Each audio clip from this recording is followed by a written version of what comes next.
Pelantikan presiden sudah dilaksanakan tanggal 20 ya, Oktober kemarin. Dan poin-poin penting yang akan sangat mempengaruhi perekonomian kita dari pidato kenegaraan kemarin, pidato perdana ya, yaitu di sini Pak Prabowo siap hadapi korupsi ya. Nah, itu mah ya dari dulu mah semua presiden juga ngomong gitu ya. Terus kemandirian pangan sama dari dulu juga ngomong begitu ya. Mau jadi lumbung pangan dunia, target 4 sampai 5 tahun ke depan. Kemudian persatuan demokrasi ya sama, semua presiden juga begitu. Hapuskan kemiskinan sama, semua presiden juga ngomong begitu. Tapi di sini ada poin yang lebih dikedepankan yaitu digitalisasi. Jadi ya mungkin ini persamaan data semua by one digital ya, supaya yaitu tadi subsidi-subsidi yang tidak tepat sasaran nanti akan langsung tepat sasaran berupa BLT. Otomatis data penerimanya itu kan harus terupdate dengan cepat ya. Maka itu semua hanya bisa dilakukan dengan cara digitalisasi satu data. Ya, satu data. Jangan sampai Kementerian Keuangan punya data sendiri, Kementerian Sosial punya data sendiri, kan repot ya kayak gitu.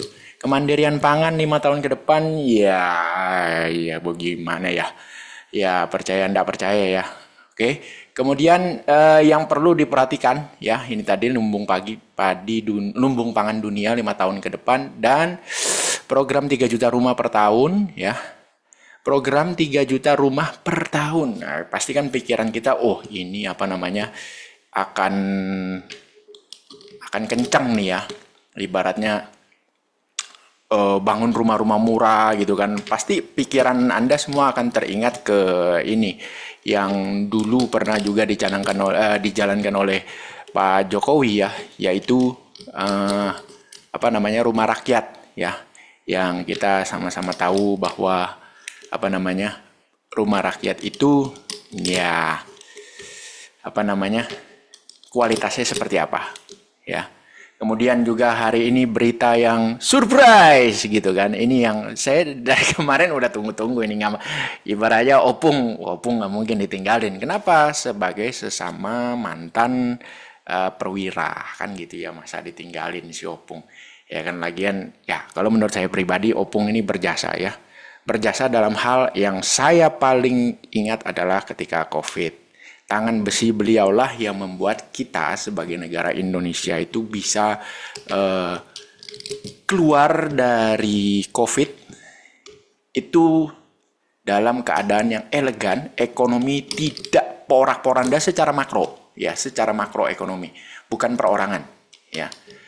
Jadi tangan besi beliaulah yang, ya kalau menurut saya sih begitu ya, dan kerja sama tim juga.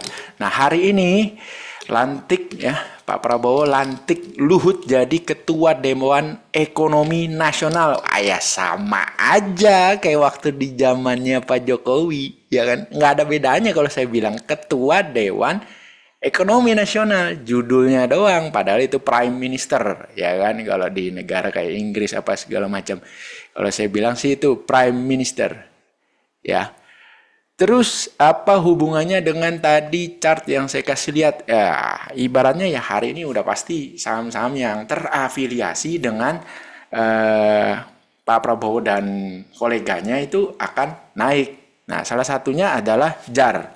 Ya, dimana kita sama-sama tahu JAR ini punyanya Haji Isham. Nah, Menteri Pertanian kita itu terafiliasi dengan Haji Isham. Jadi wajar kalau naik hari ini ya, ini satu. Terus apa hubungannya sama WiFi? Saya juga nggak tahu. Bener, serius. Saya juga nggak tahu apa hubungannya dengan WiFi. Karena kalau kita lihat di sini, pemegang saham dari dari WiFi ini adalah PT Investasi Sukses 50%, masyarakat 49%. Jadi ini barang itu tahambur di market. Karena hampir 50% ada di market gitu kan. Nggak ada tuh nama-nama Hashim atau apa segala macem gitu kan.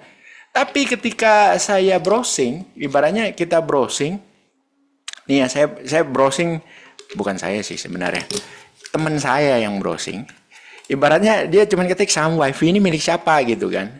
Nah, saham WiFi milik siapa, keluar berita ini, jebret, ya kita baca beritanya. Di mana Muncul berita di tanggal 10 Oktober 2024. Ini saya baru baca hari ini loh ya, 21 Oktober. Beritanya tanggal 10 Oktober, ya kan? Saya nggak baca. Di mana beritanya adalah WiFi menjalin kerjasama dengan entitas usaha milik Hasim Joyo Hadikusumo, adiknya Presiden Prabowo. Mak jebret, ya kan? Jadi ya makanya hari ini naik lagi harga saham WiFi. Seperti itu. Tapi apakah saya peduli? Ya enggak juga. Saya sih tidak dikontrol oleh berita ya. Saya mau beli saham apa atau saya enggak beli gitu kan. Cuma ya saya beli WiFi. Kita punya WiFi nih dari baratnya. Sebentar ya. Kita punya WiFi dari di sini candlenya. Nah, ini dia. Jadi saya udah entry WiFi ketika chartnya itu masih seperti ini, ya. Saya entry WiFi. Kemudian breakout, ya kan? Sampai di sini pun saya nggak baca berita bahwa ada kerjasama dengan salah satu kerjasama dengan Hasim Joyo Hadikusumo. Saya nggak baca beritanya, serius. Jadi saya beli atau jual berdasarkan angka statistik, udah itu doang.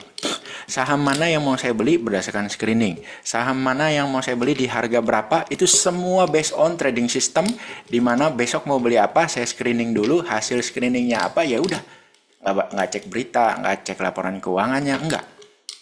Ya trading dengan sistem tapak naga milik saya itu nggak ada urusannya sama berita, nggak ada urusannya sama laporan keuangan, nggak ada. Based on chart, based on data, based on statistik, that's it. Nggak ada yang lain. Seperti itu. Dan Anda bisa lihat di sini, ini adalah saham yang uptrend, yang mana orang juga takut untuk beli karena katanya jangan beli saham di pucuk. Nah, sekarang pasukan tidak mau beli saham pucuk ya ibaratnya nangis kalau lihat seperti WiFi sekarang, ya kan? Nangis, ya kan? Karena logika sederhana aja nih ya. Misalnya ini kita bilang harga sahamnya 300. Kalau dia mau ke 3000, ini contoh ya, contoh. Dari 300 ke 3000 itu kan naiknya banyak nih, jebret, ya kan? Kalau kita bilang kita tidak mau beli saham di pucuk, yang mana sekarang harganya 300, 6 bulan lalu harganya cuma 120, ya kan? 300 kita nggak mau beli, ternyata dia naik ke 3000. Pada saat sudah di 3000 baru nyesel. Nyeselnya kenapa? Nyesel karena kita tidak mau beli di pucuk. Oh, tapi kan bisa aja beli di 120, Pak. Oh, hebat bener kamu ya, beli di 120, 3000 masih hold. Beli di 120 itu kondisinya masih, Anda bisa lihat ini, downtrend, trend, gini kan. Anda mau beli saham seperti ini pada saat awal-awal 2024. Waduh, downtrend Anda beli terus Anda hold. Berarti portfolio Anda minimal nih, sorry to say, minimal ada 60 emiten. Minimal itu. Karena di awal tahun itu downtrend semua. Anda mau pilih yang mana? Pilihannya itu sangat banyak. Semuanya itu lagi downtrend. Semuanya itu lagi kebanyakan di bawah EMA 200. Anda mau pilih yang mana? Banyak. Kalau cara trading Anda seperti itu, maka hari ini mungkin di dalam portfolio Anda ada 60 macam emiten. Minimal itu. Profit. Ya kan? Bisa tuh dari 120 ke 300 bisa, tapi ya 60 emiten, anggaplah 50 emiten. Berarti satu emiten Anda cuma bisa beli 2% dari total equity Anda. Itu kalau 50 judul ya, karena itu kebanyakan downtrend. Kalau ditanya fundamentalnya WiFi, nggak biasa-biasa aja, nggak ada yang super, nggak ada yang istimewa gitu kan. Ibaratnya laba bersihnya ya tumbuh sih, ya kan, tumbuh. Terus debt to equity gede nih, 1,5 kali, ya kan. Price to book value nggak murah-murah amat, nggak di bawah 1, ya kan. Ibaratnya nggak di bawah setengah lagi price to book value-nya. Jadi ya nggak ada yang istimewa, ya kan. Terus kalau Anda bisa ngomong 120 beli Pak, ya kan ngomong gampang ya, punya nggak kan gitu. Kalaupun Anda punya ya dengan cara trading seperti itu, downtrend beli, ya berarti di awal tahun ingat ya kondisi market tidak sebagus saat ini. Jadi bisa dibilang portfolio Anda isinya 50 macam emiten, satu emiten paling cuma 2%. Ya kan? Jadi dari modal 100 juta paling belinya cuma 2 juta. 2 juta sekarang harganya naik ke atas itu. Yang 59 lainnya kan belum tentu naik ke atas itu. Ya kan? Nah, ya performnya tentu beda dengan ibaratnya kalau misalnya beli di kisaran sini, misalnya di harga, anggaplah di harga 300 gitu ya. Sekarang naik ke 416, tapi belinya bukan cuma 2% equity, katakanlah belinya bisa 10% equity, ya kan? Ya sama aja cuannya, bos. Malah lebih cepat ini daripada lu 120 buy telaku lama kan gitu ya. Tapi ya sudahlah, cara trading orang kan beda-beda. Cuman maksudnya secara konsep, kalau 300 mau ke 3000 berarti kan dia harus melewati 400, 500, 600, 700, 800, 900, 1000, 1100, 1200. Terus Anda cuma nonton aja gitu. Karena tidak mau beli di pucuk, ya whatever, terserah kan gitu ya. Jadi intinya sekarang kita menyambut presiden baru, perhatikan baik-baik, kalau memang mau kemandirian pangan, berarti subsidi harga pupuk itu harusnya dicabut. Titik, harusnya dicabut karena selama ini petani itu susah dapat pupuk subsidi. Selalu kosong dan kosong di pasaran. Kenapa? Ya tahu sendirilah siapa yang ngambil jatah pupuk subsidi kan. Nah, petani-petani ini kasihan. Jadi harusnya yang disubsidi itu bukan barangnya, bukan harga barangnya. Udah langsung ke yang berhak, yaitu para petaninya. BLT. BLT untuk kamu bisa beli pupuk. Jadi udah nggak ada lagi jalur distribusi yang dipermainkan. Seperti itu. Kalau ini berhasil dalam 1 tahun pertama, ini berhasil. Ya kan? Berhasil dalam arti kata petani yang membutuhkan pupuk murah bisa mendapatkan pupuk, dan BLT itu membantu mereka untuk meningkatkan produktivitas pertaniannya, maka siap-siap aja di 1 tahun setelah hari ini, ya siap-siap aja ya. Subsidi BBM, subsidi listrik, itu subsidi gas, LPG, itu juga akan diperlakukan seperti yang sama. Kalau sekarang sih tahun ini sih kayaknya, kalau belum 1 tahun ya kayaknya nggak berani, ya kan. Tapi setelah itu ya Anda jangan kaget, ya. Jadi kalau sekarang ya kelas menengah yang semakin tertekan ini dibaik-baikin dulu lah, ya kan, dikasih makan bergizi dulu lah, kan gitu ya. Tapi tahun depan ya tolong, ya kan, tahu-tahu diri juga, ya kan. Ini saya udah kasih makan bergizi 2 kali sehari gitu ya. Ya subsidi harus dikurangin. Nah di situ baru ada gejolak. Demand, daya beli dari masyarakat itu akan betul-betul terpukul, ya kan. Kalau sekarang kayaknya nggak berani. Ya kayaknya sekarang itu difokuskan ke yang ini dulu deh, subsidi pupuk, ya. Karena ini kasihan para petani. Makanya kan petani-petani ini kan jumlahnya semakin berkurang. Ya gimana? Mau cari pupuknya susah, ya kan. Belum lagi resiko gagal panen apa segala macam. Makanya ini yang harus diperhatikan pertama, ya kan. Nah, kalau sudah bicara pertanian, menteri pertaniannya Anda sudah tahu siapa, ya kan? Ya otomatis ya sektor-sektor sawit ini ya juga kebagian durian runtuh, ya kan. Karena semakin diperkuatlah bahwa presiden yang dulu juga menteri pertaniannya sama, sekarang menteri pertaniannya sama, kemudian di belakang si menteri pertanian itu siapa, ya kan udah jelas.